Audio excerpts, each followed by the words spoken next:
درد دل کے واسطے پیدا کیا انسان کو، ورنہ اطاعت کے لیے کچھ کم نہ تھے کر لوگ۔ برائے مہربانی اس کی وضاحت فرمائیں۔ یہ سوال اہم بھی ہے اور اس میں کمال بھی ہے کہ تخلیق آدم کا اشعار میں یہ بتایا گیا ہے کہ وہ درد دل کے واسطے پیدا کیا گیا۔ اگر نہ بھی صحیح ہو تو بھی تخلیق کا اپنا سفر تو جاری ہے۔ تخلیق کا مدعا تو یہ ہے کہ اللہ نے کہا کہ میں نے چاہا کہ ایسا ہو تو وہ ہو گیا۔ اب ہم یہ دیکھتے ہیں کہ اس کی کیا اہمیت ہے۔ انسان کی کون سی بات ہے جو فرشتوں میں نہیں ہے، اور اگر وہ چیز نہ ہو تو انسان کیوں نہیں رہتا؟ تو اہم بات یہ ہے کہ اگر وہ چیز نہ ہو تو وہ انسان نہیں رہتا۔ ہر چیز جو کہ کائنات کے اندر ہے، اس کے اندر اپنی صفات ہیں، اور صفات میں اختلاف بھی ہو سکتا ہے، تضاد بھی ہو سکتا ہے، یعنی رحم بھی ہو سکتا ہے اور غضب بھی ہو سکتا ہے، یعنی ایک ہی ذات میں، ایک ہی شے میں بیک وقت مختلف صفات آپریٹ کر سکتی ہیں، عمل کر سکتی ہیں۔ جیسا کہ رحم بھی چل رہا ہے اور غضب کی چکی بھی چل رہی ہے، تو ایسی بات ہو سکتی ہے۔ یہ بھی ممکن ہے کہ کبھی کبھی ایک پر رحم ہو رہا ہو تو دوسرے پر رحم نہیں ہو رہا ہوتا، تو صفات کا تضاد پہچاننا اکثر مشکل ہو جاتا ہے، اور یہ اپنی ذات تک رسائی کے لیے ضروری ہے۔ مثلا رازق کے حوالے سے آپ ذات تک پہنچیں گے، اللہ رازق ہے، جب دے گا تو وہاں معلوم ہوگا کہ اللہ ہے، اور جہاں نہیں دے گا وہاں لگے گا کہ اللہ نہیں ہے۔ وہ ایسا رازق ہے کہ اگر دے تب بھی رازق ہے اور نہ دے تب بھی رازق ہے۔ تو یہ تضاد کے اندر ایک اور تضاد ہے۔ مثلا جب وہ شاہین پر رحم کرتا ہے تو کبوتر کی جان بخشی نہیں ہوتی، اگر چاہے رحم ہی۔ تو ایک دوسرے پر رحم ویسے نہ ہو جیسے ہم سمجھ رہے ہیں، اسی لیے اس کی ذات میں الگ الگ صفات کا تضاد بھی ہے، اور ہر صفت میں بھی تضاد ہے۔ اس لیے صفات سے ذات کو آپ بہت مشکل سے پہچان سکتے ہیں، کیونکہ صفات بدل جاتی ہیں۔ مثلا رات کا بھی اللہ ہے، دن کا بھی اللہ ہے، خوشی لینے والا بھی اللہ ہے، خوشی لے کر جانے والا بھی اللہ ہے، زندگی دینے والا بھی اللہ ہے، زندگی لینے والا بھی اللہ ہے۔ اللہ نے صحت عطا کی ہے اور بیماریاں بھی اللہ نے بنائی ہیں۔ تو اس طرح ایک ہی ذات کی پہچان مشکل ہے، پھر پہچان کیسے ہو؟ اس ذات میں غور طلب بات یہ ہے کہ جوہر ذات کو اگر آپ پہچان لیں تو صفات کے تضاد کے باوجود آپ ذات کو پہچان سکتے ہیں۔ آپ کو ذات کا جوہر، ذات کا اصل، ذات کی ریالٹی اگر آپ کو سمجھ آ جائے تو صفات کا تضاد آپ کو کوئی الجھن نہیں دے گا۔ تو ذات کے جوہر کو سمجھنے کے لیے آپ ایک صفت کو لے لیں۔ مثلا اللہ مالک ہے اور باقی تمام ملکیت ہے، تو پھر مالک کی مرضی کے جس کے ساتھ جو سلوک کرے، پھر کوئی کون ہے پالنے والا؟ لہذا جہاں آپ دیکھتے ہیں کہ ظلم ہو رہا ہے تو وہ آپ کا اپنا اوپینین ہے، اپنا خیال ہے اور آپ کی اپنی فکر ہے۔ دراصل وہ مالک ہے، اور مالک اپنی مخلوق کے ساتھ جیسا چاہے سلوک کرے۔ آپ کو جو لگتا ہے وہ آپ کے اپنے دیکھنے کی بات ہے، اور اللہ سے آپ کے تعلق میں کمی نہیں آنی چاہیے۔ اگر آپ نے مالک ہونے کو مان لیا تو جو صفات کا بھی تضاد ہے وہ آپ کو دقت نہیں دے گا۔ یعنی اگر آپ کا تعلق ذات الہی سے ہو گیا اور ذات کا کوئی جوہر آپ کو اللہ کی پہچان میں حاصل ہو گیا تو اس ذات کے متضاد عوامل آپ کو تکلیف نہیں دیں گے۔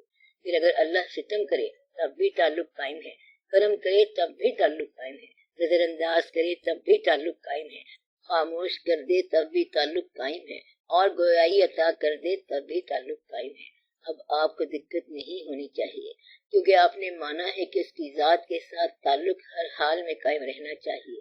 تو یہ ذات کا جوہر ہے۔ مثلا اللہ کی ایک صفت آپ کے اندازے میں رحم ہے تو اللہ رحم ضرور کرے گا، جیسا کہ آپ اس نے بتایا ہے کہ پہچان کے لیے یہ میرا ذاتی جوہر ہے۔ الہیات کے اسرار و رموز کے بیان کے لیے بات کو نقطے میں کہتے ہیں، یعنی ایک نقطے میں، اور نقطہ جو ہے اس صفت میں مخفی رکھا گیا ہے۔ پھر اس صفت کا تعارف کروا دیا جاتا ہے تاکہ وابستگی پیدا ہو۔ جب وابستگی پیدا ہو جاتی ہے تو سارے رموز سمجھ میں آ جاتے ہیں، اور اگر وابستگی ختم ہو گئی تو سارے رموز ختم ہو جائیں گے اور ہر چیز آپ کی پہچان سے باہر ہو جائے گی۔ مثلا آپ ایک بات یہ سمجھ لیں کہ اگر ذات میں جوہر نہ ہو تو وہ شے نہیں رہتی، یعنی لکڑی اگر نہ جلے تو وہ لکڑی نہیں رہتی۔ کسی بے وقوف انسان میں تکبر پیدا نہ ہو تو وہ بے وقوف نہیں رہے گا۔ کم ظرف آدمی تکبر ضرور کرے گا، اس لیے کہ اس کا اصلی جوہر یہی ہے۔ اسی طرح کہتے ہیں کہ یہ سانپ ہے، بہت اچھا سانپ ہے، اس کو پال کر رکھنا چاہیے، اور سانپ اگر زہر نہ اگلے تو وہ سانپ نہیں ہے، کیونکہ زہر اس کا جوہر ہے، ذاتی جوہر ہے۔ اسی طرح جیسے میں نے کہا تھا کہ ایک پرندہ ہے شاہین، اگر ساری خوبیاں پیدا کرے اور پرواز ہی نہ کرے تو پھر تو وہ عام پرندہ ہی ہے، تو اس کا ذاتی جوہر کس بات میں ہے؟ پرواز میں۔ اور وہ گدھ جو ہے، چاہے وہ راجہ گدھ ہو، اس کا سفر مردار کھانے کی طرف ہے، اگر وہ مردار کھانے سے گریز کر جائے تو پھر وہ گدھ نہیں، کیونکہ یہ اس کا ذاتی جوہر ہے اور اس میں یہ صفت رکھ دی گئی ہے۔ اللہ تعالیٰ نے فرمایا کہ ہم نے ہر کسی کو اس کی صفت کے اندر اور اس کی شکل کے اندر رہن رکھا ہوا ہے، اس لیے وہ کام کرنے پہ مجبور ہے۔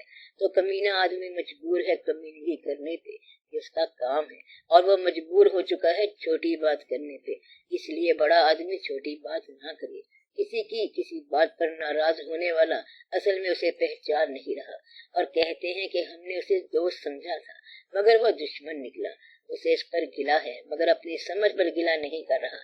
گویا کہ کسی ذات کا اگر جوہر چھین لیا جائے یا نکال لیا جائے تو وہ جوہر نہیں رہتا۔ یہ بات دیکھو، زندگی میں آپ کو جتنے تجربات ہوئے ہیں، اگر ذات میں وہ جوہر تھا تب تعلق بھی تھا، خوشی بھی تھی، اور آپ کی نظر سے گر گیا یا ذات سے نکل گیا تو وہ کامن ہو گیا، پھر آپ کی زندگی عام سی زندگی ہو گئی، ساری شاعری ختم ہو گئی، سارے عنوانات ختم ہو گئے، سارے رنگ ختم ہو گئے، سارے راستے ختم ہو گئے۔ اب بندہ تو وہی ہے مگر اب وہ بات نہیں ہے، کیونکہ وہ جوہر آپ نے نکال دیا۔ اسی جوہر کو اقبال رحمت اللہ نے خود ہی کہا، تو اگر وہ چیز وہ نہ ہو تو وہ شخص وہ نہیں رہتا۔ لہذا آپ انسان ہونے کی حیثیت سے اور مسلمان ہونے کی حیثیت سے اپنے ذاتی جوہر کو ڈھونڈیں۔ آپ کا جوہر عبادت گاہ میں ہے، آپ کا جوہر گھر کی آسودگی میں ہے، آپ کا جوہر تخلیہ میں ہے، آپ کا جوہر فتوحات میں ہے۔ تو مسلمان میں اصلی کیا چیز ہے جو اگر نہ ہو، بے شک باقی سب کچھ ہو، اگر وہ نہ ہوئی تو وہ مسلمان نہ رہے گا۔ اس جوہر کو یوں بیان کیا گیا ہے، قوت عشق سے ہر پشت کو بالا کر دے، زہر میں اس میں محمد سے اجالا کر دے، صلی اللہ علیہ وآلہ وسلم۔ ذاتی جوہر بس یہ ہے، یہ قائم رہے۔ اگر حضور پاک صلی اللہ علیہ وآلہ وسلم سے آپ کا عشق قائم ہے تو مسلمان ہونا قائم ہے، نہیں تو نہیں۔ اگر مسلمان سے وہ چیز نکال دی جائے تو وہ شخص وہ نہیں رہتا۔ تو آپ کا سوال یہ تھا کہ درد دل کے واسطے پیدا کیا انسان کو، تو اس شاعر نے یہ سوچا کہ انسان دولت مند ہو تب بھی انسان ہے، غریب ہو تب بھی انسان ہے، دولت میں کمی بیشی ہو تو بھی فرق نہیں پڑتا، مرتبے کی کمی بیشی سے فرق نہیں پڑتا، مگر درد نہ ہو تو انسان نہیں رہتا۔ اس لیے اس نے یہ شعر کہا۔ درد کا معنی کیا ہے؟ کسی کے درد کے ساتھ احساس پیدا کر لینا۔ آپ نے سنا ہوا ہے نا کہ اطاعت کے لیے فرشتے کم تو نہیں تھے، اللہ نے انسان کو تخلیق کیا تاکہ میں پہچانا جاؤں۔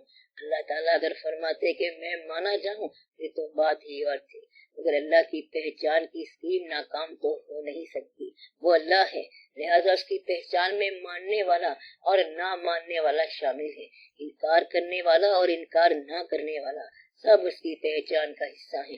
دنیا میں چھوٹے جانور بھی رہیں گے اور بڑے جانور بھی رہیں گے، اور انسان کو امتیاز کیوں حاصل ہے جبکہ فرشتے جو ہیں بے حد عبادت کرتے ہیں؟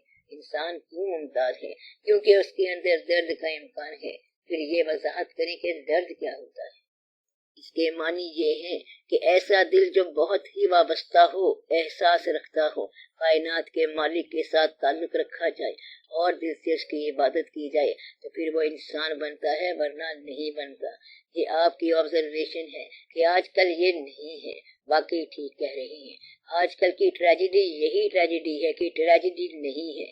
پرانے زمانے میں اگر لوگ کسی کا قصہ سنتے، ہیر رانجھے کا قصہ سنانے والے بھی رو رہے ہوتے تھے اور سننے والے بھی رو رہے ہوتے تھے۔ آپ اخبار میں سب کچھ پڑھ کے دفتر چلے جاتے ہیں اور آپ کے پاس احساس کا وقت ہی نہیں ہے، ہر آدمی اپنے کام میں مصروف ہے اور آپ کی توجہ چونکہ مال دنیا پر مرکوز ہے، اس لیے درد ختم ہو گیا ہے۔ درد کو ختم کرنے والی حب دنیا کے علاوہ اور کوئی شے نہیں۔ جس شخص کو یہاں ٹھہرنے کی خواہش ہو، دنیا بنانے کی خواہش ہو، اس شخص کو لازماً کامیاب دنیا بنانے کے لیے بے حس ہونا پڑتا ہے۔ ایک آدمی بڑا خوش ہو کے کہہ رہا تھا کہ پیر صاحب نے بڑی دعا دی، دکان چلنے لگی، ڈھیروں ڈھیر نفع ہونے لگا، اور اس نے کیا کیا؟ ہر چیز کو مہنگا کر دیا۔ اب وہ بھائیوں کو نقصان دینے لگ گیا۔ جس آدمی کی انکم بڑھ گئی تو کسی نہ کسی کو نقصان ہونے کا اندیشہ بڑھ گیا۔ سامان کے ساتھ ملاوٹ دوسروں کو نقصان پہنچانا ہی تو ہے۔ تو آپ احساس والے دل سے رجوع کریں۔ اللہ کی عبادت ایک لفظ کی عبادت ہے، ایک انداز کی عبادت ہے، ایک احساس کی عبادت ہے، اجتماع کی عبادت ہے، اور اللہ تعالیٰ نے اس کے اوقات مقرر فرما دیے ہیں۔ اسی طرح بارش نہ ہو تو دعا مانگتے ہو اور پھر بارش ہو جایا کرتی ہے۔ اور کچھ لوگوں کے لیے درد کی عبادت، آنسوؤں کی عبادت رکھی گئی ہے، اور یہ عبادت سب عبادتوں پر حاوی ہے۔ اس کا انداز کوئی بھی نہیں ہے، اس کا کوئی خاص طریقہ بھی نہیں ہے، اس کا ٹائم بھی کوئی نہیں ہے، یہ بے وقتی ہے۔ درد کا مل جانا اللہ کا فضل ہے۔ جب انسان کا دل بے حس ہو گیا، ٹھوس ہو گیا، تو وہ عذاب سے قریب ہو گیا۔ بے حس دل پر عذاب قریب آ جاتا ہے، کیونکہ اس کو سمجھ نہیں آتی کہ کون کیا ہے اور کس کے ساتھ ظلم ہونے والا ہے۔ دعا یہ ہونی چاہیے کہ اللہ تعالیٰ احساس سلامت رکھے، آمین یا رب العالمین۔ یہ صرف وابستگی سے ہی ممکن ہے۔ ایک کتاب کا واقعہ ہے، اس نے لکھا ہے کہ کسی کی ماں مر گئی تو اس نے چھٹی مانگی۔ افسر نے پوچھا کہ تو چھٹی کیوں لے رہا ہے؟ اس نے کہا میری ماں مر گئی ہے۔ کب مری ہے؟ کہتا ہے کہ کل مری ہے یا پرسوں مری ہے، اور چھٹی اس لیے لے رہا ہوں کہ لوگ یہ نہ کہیں کہ ماں مری تو چھٹی بھی نہیں لی۔ آپ سمجھے بات؟ یہ بے حسی کی بات ہے۔ سب رشتے دم توڑ گئے، تعلق ساتھ چھوڑ گئے، اور انسان منہ موڑ گئے۔ اب لوگ پوچھتے ہیں کہ احساس کیسے پیدا ہوتا ہے؟ جب آپ کو سب سے محبوب آپ کی اپنی ذات ہو تو احساس کیسے ملے؟ خدا کے لیے اپنے آپ سے محبت کرنا چھوڑ دو۔ اپنے دشمن کا نام بتاؤ تو اپنا نام بتاؤ گے، اپنا معاون بتاؤ تو بھی اپنا نام، اپنا تباہ کرنے والا بتاؤ تو بھی اپنا نام، اپنا انجام اپنا نام۔ اس کا حل یہ ہے کہ ہر وقت جو ہے اپنی ذات سے باہر رہنے کی سوچو۔ اس لیے یہ عبادت جو ہے یہ احساس کی عبادت ہے۔ اللہ کریم نے بار بار آپ کو بتایا ہے، مثلاً جنازہ ہو تو سارے وہاں پہنچیں گے، اس طرح احساس پیدا ہوگا، ورنہ کسی کو اس طرح رغبت نہیں ہوگی، کیونکہ جانے والا تو چلا گیا۔ پھر شادی ہو تو وہاں پہنچیں گے، تو انسان کے ساتھ تعاون اور ہمدردی، اس میں سارا کا سارا اجتماع ہے۔ آپ نیکی کریں گے تو کسی انسان کے ساتھ، خیرات کریں گے تو کسی انسان کے ساتھ، جیسا کہ آپ کرتے رہتے ہیں۔ انسان کا کوئی بھی راستہ آپ دیکھ لیں، وہ انسانوں کے ساتھ احساس ہے۔ اگر آپ کسی کو راستہ بتا رہے ہیں تو پہلے آپ اسے اپنی ہمدردی دیں۔ عام طور پر یہ ہوتا ہے کہ اگر کسی کو پیاس لگے اور وہ پانی مانگے تو لوگ کہتے ہیں صبر کر، ٹھہر جا، تیرے لیے ہم ٹیوب ویل لگانے والے ہیں۔ تو یہ ٹیوب ویل جانے کب لگے گا، اب اس کو پانی ہی پلا دو۔ اس لیے آپ احساس پیدا کریں۔ تو درد دل جو ہے یہ بہت ضروری بات ہے۔ یہ محبت سے ہے، تعلق سے ہے، اپنی ذات سے باہر نکلنے میں ہے، اور موت کو یاد رکھنے میں ہے۔ یہ زندگی عارضی ہے اور یہ یاد رہنا چاہیے، وگرنہ تو ہر کسی کا اپنا اپنا خیال ہے۔ مثلاً ایک آدمی نے کہا کہ موسم بہت شاندار ہے، بڑا فائن ڈے ہے۔ دوسرے نے کہا میں جانتا ہوں۔ اس نے پوچھا پھر تو اتنا اداس کیوں ہے؟ دوسرے نے کہا اداس اس لیے ہوں کہ فائن ڈے کب تک؟ تو خوشی کا زمانہ ضرور ہے، لیکن کب تک؟ اگر آپ کو یہ بات سمجھ آنا شروع ہو جائے کہ کب تک، تو درد پیدا ہونا شروع ہو جائے گا اور احساس زندہ ہو جائے گا۔ اللہ تعالیٰ نے انسان کو اپنے جاننے کے لیے اور ماننے کے لیے پیدا کیا، تاکہ وہ خود پہچانا جائے کہ ذات اس کی ہے، جوہر اس کے ہیں، سب اس کے احسانات ہیں اور اس کے بڑے بڑے راز ہیں۔ مثلاً کچھ لوگ اللہ تعالیٰ کا راستہ قرآن کریم کو ہی فائنل مان لیں، تو یہ اللہ تعالیٰ کے متعلق سارے کا سارا عرفان تو ہے، مگر قرآن اور اللہ برابر نہیں ہے۔ یہ بات غور والی ہے اور محدود اور لامحدود والی ہے۔ اس کتاب کے باہر بھی جو ہے وہ اللہ ہے، اس کتاب کے باہر بھی جو ہے وہ اللہ ہے، اس کے علاوہ بھی جو کام کر رہا ہے وہ اللہ ہے۔ کائنات میں جن اسماء کا ذکر ہے وہ قرآن پاک سے باہر بھی ہے، تو جن اشیاء کا ذکر قرآن پاک میں ہے وہ سب چیزیں قرآن سے باہر ہیں، یعنی آسمان باہر ہے، سورج باہر ہے، چاند ستارے باہر ہیں، زندگی باہر ہے اور تعلق باہر ہے۔ ان سب کا بیان قرآن کریم میں ہے۔ تو جب آپ اللہ تعالیٰ کی طرف رجوع کریں گے تو صرف قرآن سے تو رجوع نہیں ہوگا، بلکہ قرآن کی زندگی کا مشاہدہ آپ کو باہر ملے گا۔ اس لیے جب آپ کو باہر کی زندگی کا خیال ہوگا، علم ہوگا، تو پھر وہ علم آپ کو پورا ہوتا ہوا ملے گا، ورنہ نہیں ملے گا۔ مشاہدہ نہ ہو تو صرف علم سے راستہ نہیں ملتا، لہذا جب تک اللہ سے تعلق نہ ہو تو بات سمجھ میں نہیں آتی۔ صرف اللہ اللہ کرنے سے بھی پتہ نہیں چلے گا جب تک کہ اس کی وہ منشا سمجھ نہ آئے جو انسانوں پر آپریٹ کرنے والی ہے۔ یہ درد سے سمجھ آتا ہے، لہذا درد جو ہے وہ عبادت سے آگے ہے، اور یہ درد کافی ہے، بہت کچھ ہے، لیکن ساتھ ساتھ عبادت کا سلسلہ بھی جاری رہنا چاہیے۔ درد کی بات لازوال ہے۔ کسی درد والے نے دعا کی تھی کہ خدا کرے کہ دکھ دور ہی نہ ہو ہرگز، تو یہ درد قائم رہنا چاہیے، کیونکہ درد کی ایک ہی جست نے قصہ تمام کر دینا ہے۔ یہ ایک ایسا مقام ہے کہ درد سے آہ سحر کا ہی بنتی ہے، اور کچھ ہاتھ نہیں آتا بے آہ سحر کا ہی۔ یہ اسرار و رموز کی دنیا ہے، یہاں کوئی شے اگر بچا سکتی ہے تو وہ درد ہی ہے۔ اسرار و رموز کی دنیا میں کوئی اور شے نہیں بچا سکتی۔ عبادت فرشتہ تو بنا سکتی ہے، لیکن انسان نہیں بنا سکتی۔ انسان درد سے بنتا ہے، لہذا درد جو ہے اس کی اہمیت اپنی جگہ ہے، اور اس کو سمجھنا چاہیے۔ درد احساس کرنے والی بات ہے۔ احساس کا معنی ہے اپنے علاوہ کسی کا خیال کرنا اور اسے اپنی ذمہ داری بنا لینا۔ ہم نے آج تک کئی لوگوں کو دیکھا اور ان سے پوچھا کہ آپ کو گیان کہاں سے ملا، آپ کو عرفان کہاں سے ملا۔ ایسے بے شمار لوگ ہیں جو احساس کے چھوٹے چھوٹے واقعات بیان کرتے ہیں، مثلا کسی زخمی جانور کی خدمت کی، زخمی کتے کی خدمت کی، کسی بچے کی خدمت کی اور عرفان مل گیا۔ اور درد کی دنیا کے چھوٹے چھوٹے واقعات کے بڑے بڑے نتیجے نکلے۔ جن لوگوں میں درد نہیں ہے ان میں کیسے پیدا ہو سکتا ہے؟ یہ درد زندگی کے اندر اللہ تعالیٰ کا خاص احسان ہے۔ ایسا کوئی انسان نہیں جس میں درد پیدا نہ ہو، اور قسمت والے وہ ہیں جن میں درد پہلے پیدا ہو گیا۔ بدقسمت ہیں وہ جن کا درد آخر میں پیدا ہوا۔ درد جو ہے محبت والوں کا کام ہے۔ کسی کو اگر کسی سے خوشی ہو تو وہ خوشی دیر پا نہیں ہوگی، اور یہ خوشی چھن جانے سے درد پیدا ہوگا، کیونکہ خوشیاں ٹوٹتی رہتی ہیں۔ جس کو درد نہیں ہے اسے خوشی نہیں ہے، جس کو درد نہیں ہے اسے محبت بھی نہیں ہے، جس کو درد نہیں ہے اس کو وابستگی بھی نہیں ہے، کیونکہ ہر وابستگی نے درد بننا ہے، ہر حاصل نے محرومی سے درد بننا ہے۔ یہ بن کے رہے گا اور یہ رک نہیں سکتا۔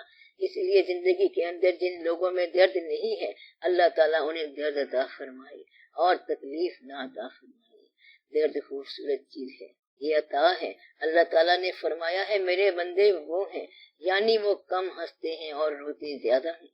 جتنے صاحبان مرتبہ ہیں وہ درد سے گزرے ہیں۔ راتوں کو جاگنے والے اور رونے والے صاحبان درد ہیں۔ وہ اس لیے مرتبے والے ہیں کیونکہ ان کو درد عطا کیا گیا۔ درد جو ہے یہ اللہ کے اپنے قریب والے لوگوں کو عطا کیا جاتا ہے۔ اس کے لیے دعا مانگی جاتی ہے کہ یا اللہ مجھے احساس کی دولت عطا فرما، آمین یا رب العالمین۔ پھر احساس کی آنکھ کھل جاتی ہے۔ اس کا طریقہ یہ ہے کہ اپنے ہاتھ سے کسی پالے ہوئے جانور کا خون بہاتے رہنا چاہیے، صدقہ کرتے رہنا چاہیے۔ اپنے ہاتھ سے اکٹھی کی ہوئی دولت آپ کے گھر میں بیکار پڑی ہے، اب ناجائز دولت کو جائز طریقے ہی سے تقسیم کرنا شروع کر دو تو درد ملے گا۔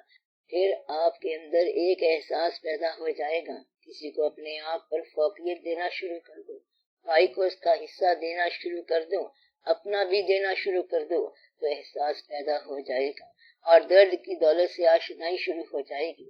تو آپ سب کچھ چھوڑ دیں لیکن درد کو نہ چھوڑیں۔ دنیا کے اندر تو لوگ خدا کو حق نہیں دیتے، ہمدردی نہیں رکھتے، پھر درد کیسے پیدا ہوگا؟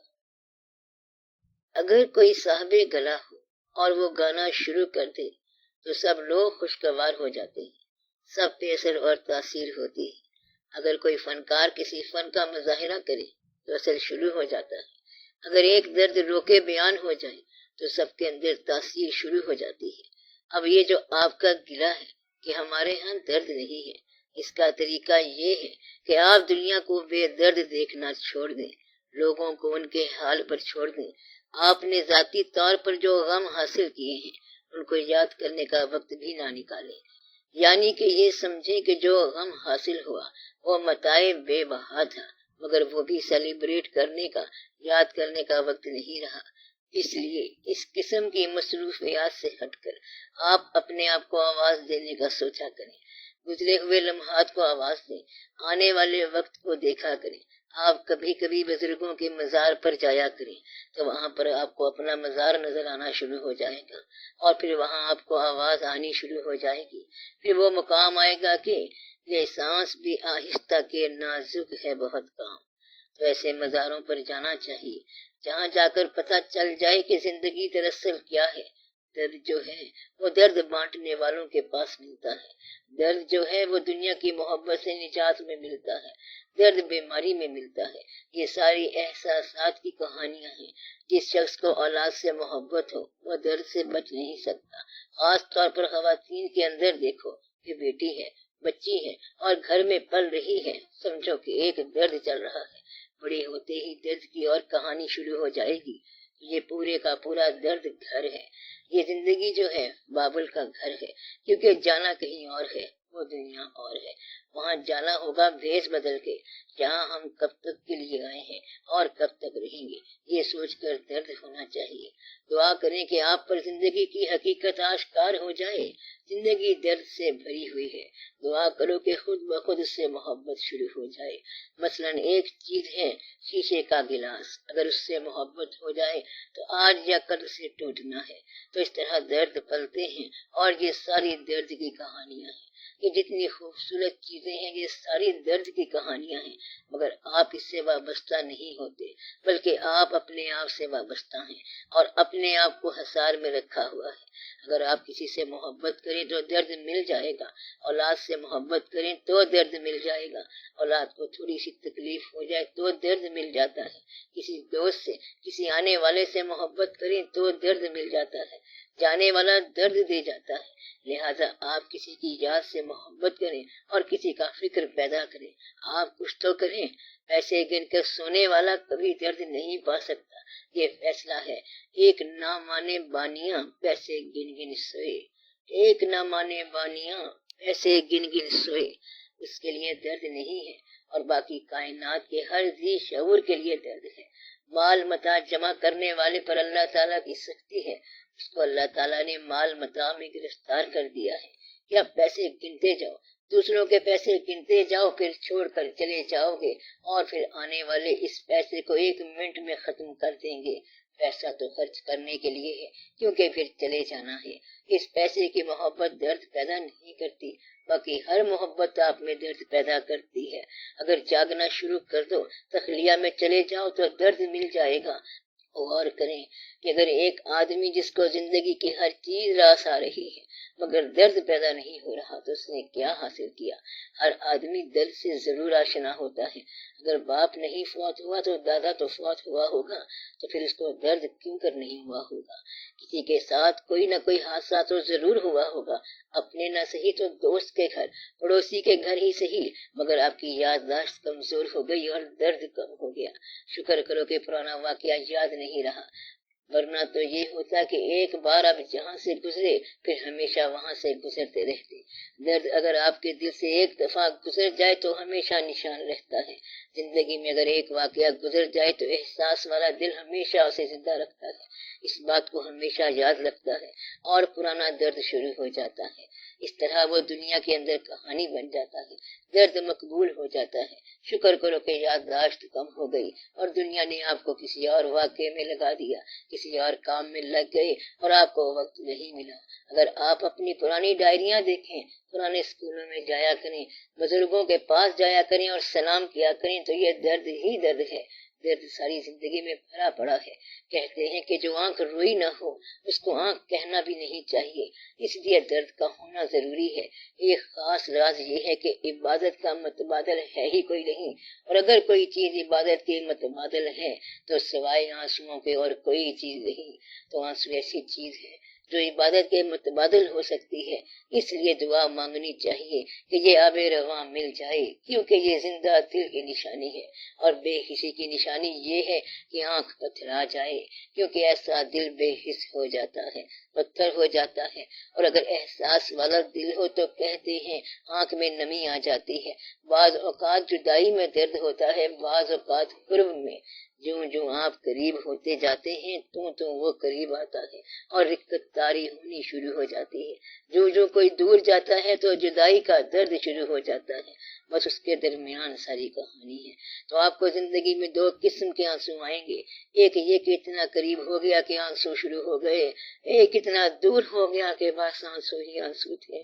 بس اس کے درمیان میں آپ کی زندگی کھیلتی ہے، جلوے دکھاتی ہے، ورنہ یہ سب گنتی کے دن ہیں۔ وہ چاہے تو جدائی عطا کرے اور دور ہو کے بھی قرب عطا کرے تو رکت طاری ہو جاتی ہے۔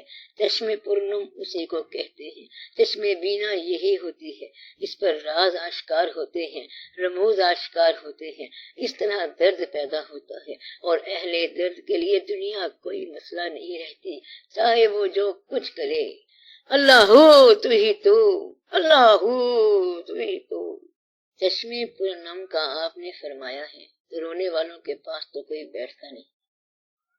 پاس بٹھانے کی ذمہ داری ہماری نہیں ہے، پاس بیٹھنا اور چیز ہے اور دوری اور چیز ہے۔ آپ اس لیے رونا بند نہ کر دینا کہ کوئی پاس نہیں بیٹھے گا۔ ویسے تو لوگوں کی نفرت سے بچنا چاہیے، بلکہ لوگوں کی محبت سے بھی بچنا چاہیے۔ آپ جس رونے کی بات کر رہی ہیں، رونے والا وہ واقعہ زندگی میں ایک ہی دفعہ ہونا کافی ہے۔ اگر مشاہدہ کھل جائے اور کسی کو اپنا عمل بوجھ نظر آنے لگے تو اسی وقت درد بن جاتا ہے۔ پھر انسان کہتا ہے کہ یا الہی، ہم کس کام کے لیے آئے اور یہ کیا کر رہے ہیں؟ آؤ غور سے اپنا حاصل کردہ سامان دیکھیں تو کہیں گے کہ سارا کباڑ خانہ ہی اکٹھا کرتے رہے ہیں، اور کس کس طرح اکٹھا کیا ہے۔ عام رونے میں اور چشمے پورنم میں بڑا فرق ہے۔ یہ کیسے پتا چلے گا کہ کوئی واقعہ اللہ کی طرف سے آزمائش ہے یا سزا ہے؟ اب آپ اس معیار سے نکلنے کی کوشش کریں کہ ہمیشہ یہی کہنا کہ سب اللہ نے کیا ہے۔ جب انسان مکان بنا چکا ہوتا ہے تو کہتا ہے کہ میں نے پیسوں سے بنایا ہے، مگر یہ تو اللہ احسان کر رہا ہے، اس لیے اس کا شکر ادا کرو۔ آزمائش ہوتی ہے غیروں کے لیے اور اپنوں کے ساتھ تو مہربانی ہوتی ہے۔ اگر اللہ سے آپ کا تعلق ہے تو پھر آزمائش نہیں ہے۔ راز کی بات یہی ہے، جو غیر ہے وہ صبر کرتا ہے اور جو اپنے ہیں وہ شکر ادا کرتے ہیں اور کہتے ہیں کہ شکر ہے کہ تو نے مجھے اپنے لیے چن لیا، اور شکر ہے کہ تو نے اس امانت کے لیے مجھے منتخب کیا۔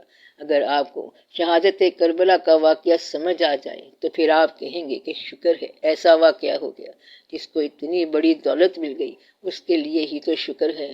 اس لیے اللہ کا شکر ادا کرو، کیونکہ آزمائش نہیں ہے، اس نے چمگادڑوں کو بنایا اور آپ کو انسان بنا کر بھیج دیا ہے۔ اس پر بڑا شکر ادا کرنا چاہیے، کیونکہ اللہ کیا نہیں بنا سکتا، وہ کیا نہیں کر سکتا تھا۔ اتنی مہربانیوں میں اس نے پہل کی، اس لیے آپ شکریہ ادا کرنے میں پہل کریں۔ یہ آزمائش کی بات نہیں بلکہ احسان کی بات ہے۔ احسان ماننے والے کے لیے کوئی آزمائش نہیں ہے، احسان ماننے والے کے لیے ہر راستہ خوشگوار ہے۔ اس کا احسان مانو اور اس سے محبت کا اظہار کرو۔ کسی انسان کی ذات میں صفات کی پہچان کس طرح ہو سکتی ہے؟ ایک آدمی نے دوہا کہا، اس پر غور کرنا چاہیے۔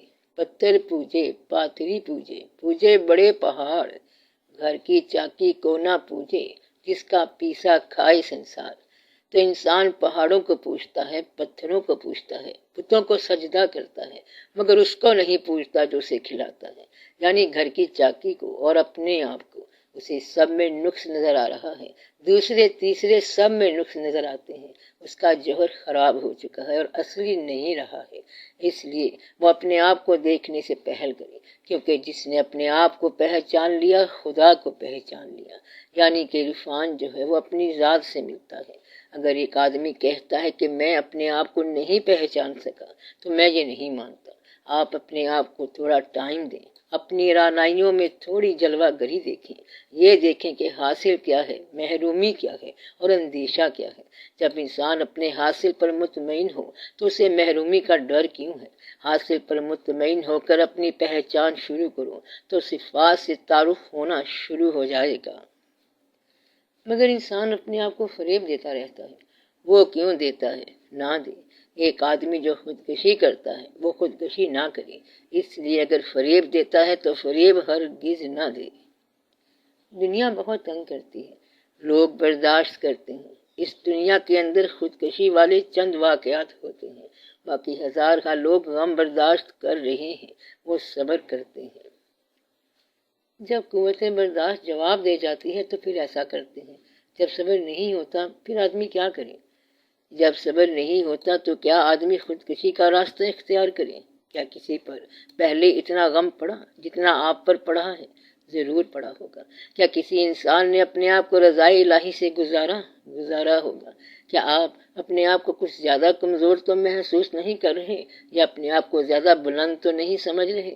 آپ دوسروں کی نگاہ سے اپنے آپ کو دیکھیں، یا اپنی نگاہ سے دیکھیں، یا خدا کی نگاہ سے دیکھیں۔ اگر آپ دنیا کی نگاہ سے دیکھیں تو آپ کو محسوس ہوگا کہ لوگ آپ کی عزت نہیں کرتے، مگر آپ کو تو قابل عزت ہونا چاہیے تھا۔ آپ محسوس کریں گے کہ کوئی پاس سے گزر گیا اور سلام ہی نہیں کیا، بعض اوقات وہ دیکھتا بھی نہیں ہے۔ اگر آپ خود کو اپنی نگاہ سے دیکھیں تو آپ کو بات سمجھ آتی ہے کہ آپ کیا ہیں۔ جس شخص نے آپ کا خیال نہیں کیا، آپ نے اس کا کیا خیال کرنا ہے؟ جو آپ کو آج برا لگ رہا ہے، آپ اسے کیوں اچھے لگ سکتے ہیں؟ جس انسان نے آپ کو خوشی نہیں دی، اس کی زندگی میں آپ نے خوشی پیدا کرنی ہے۔ انسان خود اپنے آپ کو محبوب سمجھتا ہے اور دوسروں سے محبت نہیں کرتا، یہ بھی ایک قسم کی خوابوں کی بستی ہے۔ اور اگر خود اللہ تعالیٰ کی نظر سے دیکھو تو دنیا 4 دن کا میلہ ہے، کوئی خوشی زیادہ دیر نہیں رہے گی، سارے غم گزر جانے ہیں۔ اگر آپ چپ کر جاؤ تو یہ غم بھی کم ہو جائے گا۔ کٹ جائیں ایام میری تشنہ لبی کے، تو کٹ ہی جائیں گے۔ یہ دن، یہ رات بھی ختم ہو جائے گی، دن بھی ختم ہو جائے گا، وہ سب بھی ختم ہو جائے گا۔ خوشی نہ رہی تو غم کب تک رہے گا؟ اس لیے غم کو بھی 4 دن کا میلہ سمجھ کر گزار لو۔ ہر چیز 4 دن کا میلہ ہے، اس کے بعد وہ ختم ہو جائے گا۔ بندہ نہیں رہتا تو غم کہاں سے رہے گا؟ آپ فکر نہ کریں، لوگ ایسے ہی ڈراتے ہیں کہ وہ کچھ کرنے والے ہیں۔ آپ خود پر مہربانی کریں، آپ پر اللہ کی مہربانی ہے، وہی برداشت دیتا ہے اور صبر دیتا ہے۔ غم اور تکلیف میں اللہ کا شکر کیسے ادا کیا جا سکتا ہے؟ غم اور تکلیف میں لوگ ساتھ چھوڑ جاتے ہیں، جبکہ اللہ ساتھ رہتا ہے۔ لوگ آپ کی خوشیوں میں شامل نہیں ہوتے، غم میں کون شامل ہوگا؟ حالانکہ حالات ایسے ہوتے ہیں کہ خوشی میں شامل ہونا آسان ہے۔ آپ زندہ رہیں، سب لوگ زندہ رہیں، اللہ کا شکر ادا کریں۔ اللہ تعالیٰ کے شکر میں خاص بات ہے، جب آپ شکر ادا کرتے ہیں کہ الحمدللہ، تو یہ بڑے راز کی بات ہے۔ لہٰذا جہاں آپ کی پسند کی زندگی نہ ہو، وہاں خاموشی سے گزر جانا یہ بھی اللہ کا شکر ہے۔ اسی طرح اپنی پسند کو خاموشی کے ساتھ چھوڑنا بڑا شکر ہے، بلکہ نمبر 1 شکر ہے۔ ناپسند کو خوشی سے قبول کرنا بھی اللہ کی بڑی مہربانی ہوتی ہے۔ تو جو چیز آپ کو پسند نہ ہو اور آپ کے ساتھ ہو، آپ کے گلے کا ہار ہو، تو پھر آپ اسے قبول کرو۔ پسند کو چھوڑنا بڑا مشکل ہوتا ہے اور ناپسند کو قبول کرنا بڑا مشکل ہوتا ہے، اور یہ کر جانا اللہ کے شکر کا مقام ہے۔ جب آپ اپنی زندگی کی تعریف کرتے ہیں، شکر کرتے ہیں، تو دراصل یہ اللہ کی تعریف ہے۔ تو اللہ کا شکر یہ ہے کہ اپنی حاصل چیز کو پسند کرو، اور یہ اللہ کی تعریف ہے۔ یہ زندگی 4 دن کی ہے اور اس میں آپ محبت سے گزر رہے ہیں، تو یہ اللہ کی تعریف ہے۔ عبادت بھی اللہ کی تعریف ہے، اور زندگی کو قبول کرنا بھی عبادت ہے۔ اللہ تعالیٰ کی سب سے بڑی عبادت یہ ہے کہ آپ اس کی طرف سے آنے والی ہر چیز کو قبول کریں۔ تو راز یہ ہے، اگر آپ یہ دیکھنا چاہتے ہیں کہ اللہ کس پر راضی ہے، تو آپ خاموشی سے یہ فارمولہ استعمال کر لیا کریں۔ اگر آپ اللہ کی ہر بات پہ دل سے راضی ہیں، تو اللہ آپ کے ہر عمل پہ راضی ہے۔ جس پر اللہ نے راضی ہونا ہوتا ہے، اسے اپنے پر راضی کر لیتا ہے۔ اگر آپ کی خواہش اور ہے، آپ کو ملا کچھ اور ہے، یعنی آپ نے جو چاہا تھا یوں تو نہیں چاہا تھا، اور پھر بھی آپ اس کا شکر ادا کرتے ہیں، تو یہ بڑی بات ہے۔ جن لوگوں نے جیل میں شکر ادا کیا، ان کا شکر قبول ہو جاتا ہے۔ یہ واقعہ امام علیہ السلام کی طرف سے چلا آ رہا ہے، اور یہ بڑے تقرب کی بات ہے۔ غم میں سجدہ بڑے تقرب کی بات ہے۔ خوشی پوری نہ ہونے کے باوجود سجدہ کرنا بڑے مقام کی بات ہے اور بڑے قرب کی بات ہے۔ اس لیے جب خوشیاں نہ پوری ہوں تو آپ سجدہ کریں، اس طرح اللہ راضی ہوتا ہے۔ جب خواہش پوری نہ ہو تو سجدہ کریں، اللہ راضی ہوتا ہے۔ جب زندگی ابتلا سے گزر رہی ہو، لوگ ہمدردی کر رہے ہوں، تو آپ کو چاہیے کہ آپ سجدہ کر رہے ہوں اور کہیں کہ یا اللہ تیری مہربانی ہے، تو جس حال سے گزار، تیری مرضی، یا اللہ میں تیری ہر مرضی پر راضی ہوں۔ اس لیے فرمایا گیا ہے کہ ہم راضی ہیں اس قسمت سے جیسی جبار نے تیار کی ہے۔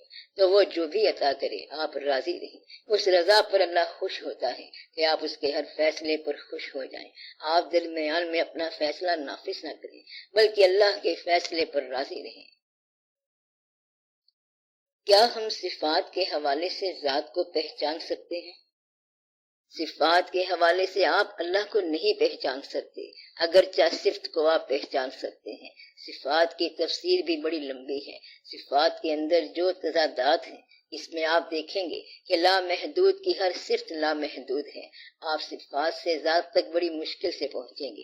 اللہ تک پہنچنے کے لیے واحد ذات، واحد راستہ جو ہے وہ تقرب محبوب الہی صلی اللہ علیہ وآلہ وسلم ہے، اور راستہ کوئی نہیں ہے بلکہ صرف تقرب محبوب الہی صلی اللہ علیہ وآلہ وسلم ہے۔ اللہ کی نون صفات، معلوم صفات آپ کے پاس کل 99 ہیں، اور آپ یہ دیکھیں کہ وہ ہر روز نئی شان کے ساتھ طلوع ہو رہا ہے۔ اس کی ذات کو جاننے کے بعد اس کے بارے میں بے حد معلوم ہوگا۔ اس کی کسی ایک صفت کو جاننے کے بعد، پہچان لینے کے بعد اس کی متضاد صفت کو نہیں پہچان سکتے۔ اس لیے اکثر آپ کے ساتھ اس کا تعلق ٹوٹ جاتا ہے۔ مثلا دعا قبول ہو گئی اور آپ نے کہا مہربانی ہو گئی، کچھ عرصے بعد وہ قبولیت کچھ اور نتیجہ لاتی ہے تو آپ کہتے ہیں کہ یہ بات ٹھیک نہیں ہوئی۔ اس لیے صفات کے اندر ایک وسیع پیراڈاکس ہے، ذات ہے، اس لیے ذات سے تعلق بڑا آسان ہے۔ اللہ نے اسے تقرب کا بتایا ہے کہ میں تمہاری شاہ رگ کے قریب ہوں، تو آپ اسے کسی ایک طریقے سے پہچان لیں، ورنہ آپ چلتے ہی جائیں گے۔ صفات کے ذریعے چلنا مشکل ہوگا، محال ہوگا، اس لیے دقت ہو جاتی ہے۔ مثلا نماز آپ کی صفت نہیں ہے، لیکن آپ کی نماز آپ کو ذات سے متعلق کر سکتی ہے۔ آپ کی کوئی صفت آپ کو متعلق کر سکتی ہے۔ اگر آپ ایک صفت کے حوالے سے چلتے جائیں گے تو جب دوسری صفت آپریٹ کرے گی تو آپ گھبرا جائیں گے۔ مثلا بچانے والا خالق ہے اور مارنے والا بھی اللہ ہے۔ ذات الہی کا شعور قرآن کریم کے باہر بھی ہے۔ قرآن صرف اللہ کا کلام ہے، وہ آپ نہیں ہے۔ لفظ اللہ بھی وہ نہیں ہے، وہ ذات ہے، اور اللہ اسم ہے۔ صفات جتنا بھی اثر کرتی جائیں ذات پھر بھی نہیں بنے گی، کیونکہ یہ حصہ ہے، تعارف ہے۔ آپ کے پاس ڈیمانڈ ہوتی ہے، طلب ہوتی ہے کہ ایک چہرے کو دیکھنا ہے، اور اگر عکس نظر آیا تو وہ ذات نہیں ہے۔ ہر چند کے ذات اس کی اپنی ہے، صفت اپنی ہے، مگر آپ کی ڈیمانڈ اور ہے۔ اس لیے اللہ تعالیٰ نے فرمایا میری اطاعت کرو اور ان کی بھی اطاعت کرو۔ خانہ کعبہ اللہ کا گھر ہے اور تیرا دل بھی اس کا اپنا گھر ہے۔ اگر دل والا گھر خالی ہے تو خانہ کعبہ بھی خالی ہے، گمراہی کی بات ہو جاتی ہے۔ اور کہنا نہیں چاہیے کہ اگر تیرا دل آباد ہے تو یہی خانہ خدا ہے۔ صرف بہرحال انفینٹی کا حصہ ہے، لامحدود کا حصہ ہے، ہر چند کے انفینٹیز کا حصہ ہے، مگر وہ نہیں ہے۔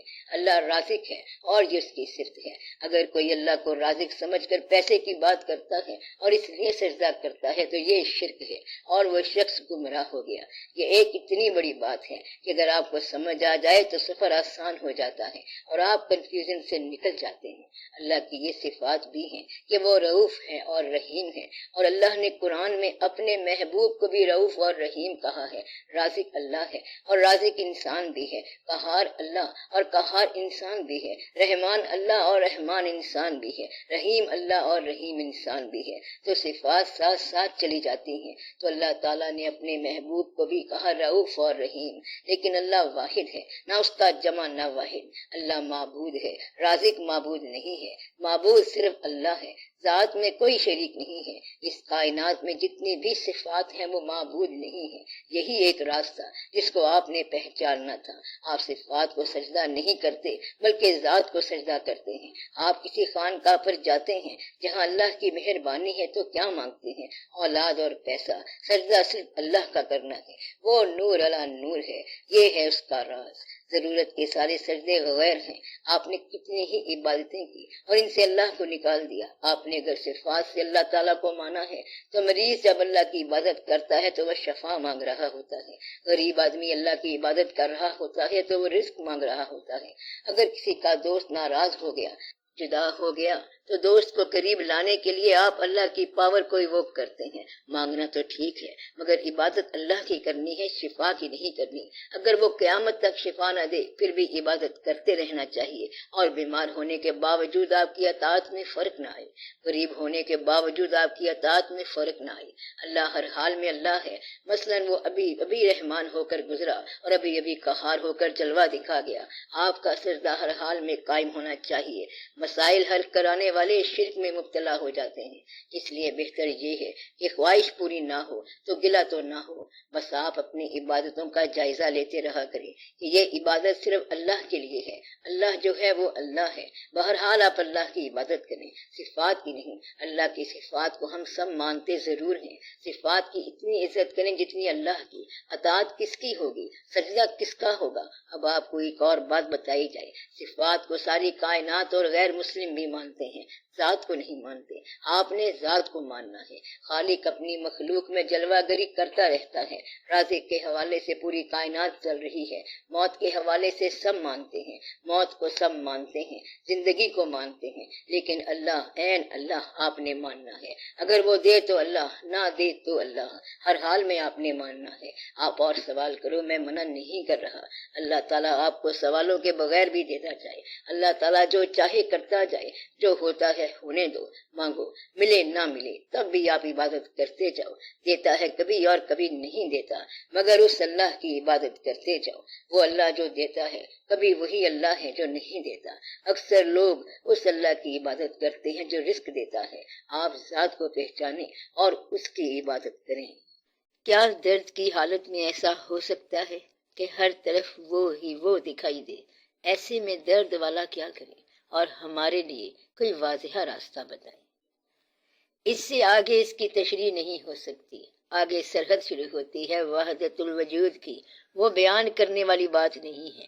وحدت الوجود علم نہیں ہے جسے بیان کیا جائے، مشاہدہ ہے جسے دیکھا جائے۔ ذات، صفات، نظر، نظارہ، شعور، ظاہر اور شہود، یہ صداقت ہے۔ اگر آپ کے سجدہ کرنے کے عمل میں صداقت ہے تو آپ جہاں بھی سجدہ کرو گے تو وہاں وہ مسجود ہے جو آپ کے سامنے ہے اور پیچھے ہے، وہ سب کا علم رکھتا ہے۔ اللہ ہر جگہ موجود ہے اور ساری کائنات میں غیر اللہ کا وجود ممکن نہیں، وہ قادر ہے اور کوئی انکاری کیسے ہو سکتا ہے۔ ہمیں سجدہ کرنے سے کام ہے، جو وہاں نہیں تو یہیں سے ہی آپ سجدے سے تعلق رکھیں۔ میں نے بتایا یہ ہے کہ کہیں صفات کو سجدے نہ کرتے رہنا، ذات کو، اللہ کو سجدہ کرنا، اور یہ سجدہ ضرورت کا سجدہ نہ ہو، ماں سوائے عبادت کے کوئی چیز شامل عبادت نہ ہو، تو یہ ساری بات بیان کرنے والی نہیں ہے بلکہ غور کرنے والی ہے۔ ایسا کیوں ہے؟ تو انسان بیک وقت یکساں اوقات میں ایک ذات کا ایک انداز سے سجدہ کرتے ہیں، مگر دونوں کے نتیجے الگ الگ ہوتے ہیں۔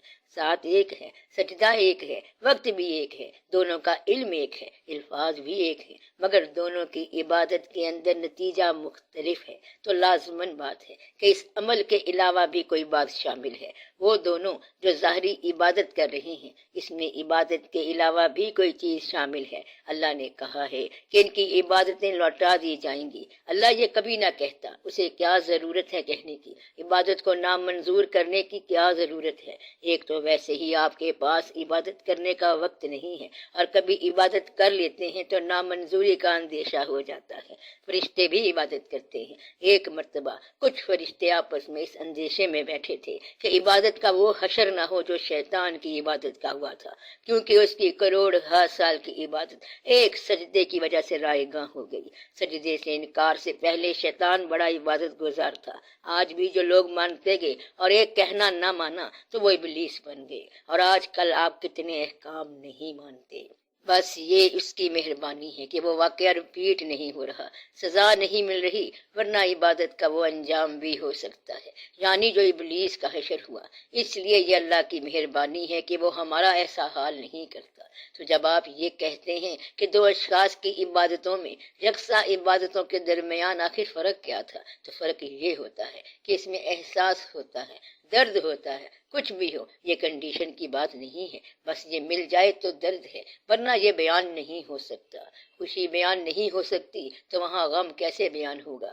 درد بیان نہیں ہوتا، بینائی بیان نہیں ہوتی بلکہ دیکھی نہیں جا سکتی۔ یہ تو آپ جانتے ہیں کہ درد غصہ بن سکتا ہے، درد انتقام بن سکتا ہے، بعض اوقات محبت کا درد نفرت بن سکتا ہے۔ ظالم نے اتنی تکلیف پہنچائی کہ محبت کی بجائے نفرت ہو گئی۔ اب اس کی جدائی نے اتنی تکلیف دی ہے کہ اس محبوب سے نفرت ہو گئی ہے۔ محبت کی یاد شدت غم کی وجہ سے نفرت پیدا کرتی ہے۔ بعض اوقات غم سجدہ بنتا ہے، ایک ایسا غم جو اگر بارگاہ الہی کی طرف رجوع کر جائے تو یہ اس غم کی بات ہے جو منت کش دوا نہ ہو۔ وہ غم ایک ایسی چیز ہے جو اگر چھن جائے تو سمجھو کہ متاع بے بہا ختم ہو گئی۔ اس غم والے کہتے ہیں کہ مجھے سب قبول فلک مگر، غم دوست مجھ سے طلب نہ کر۔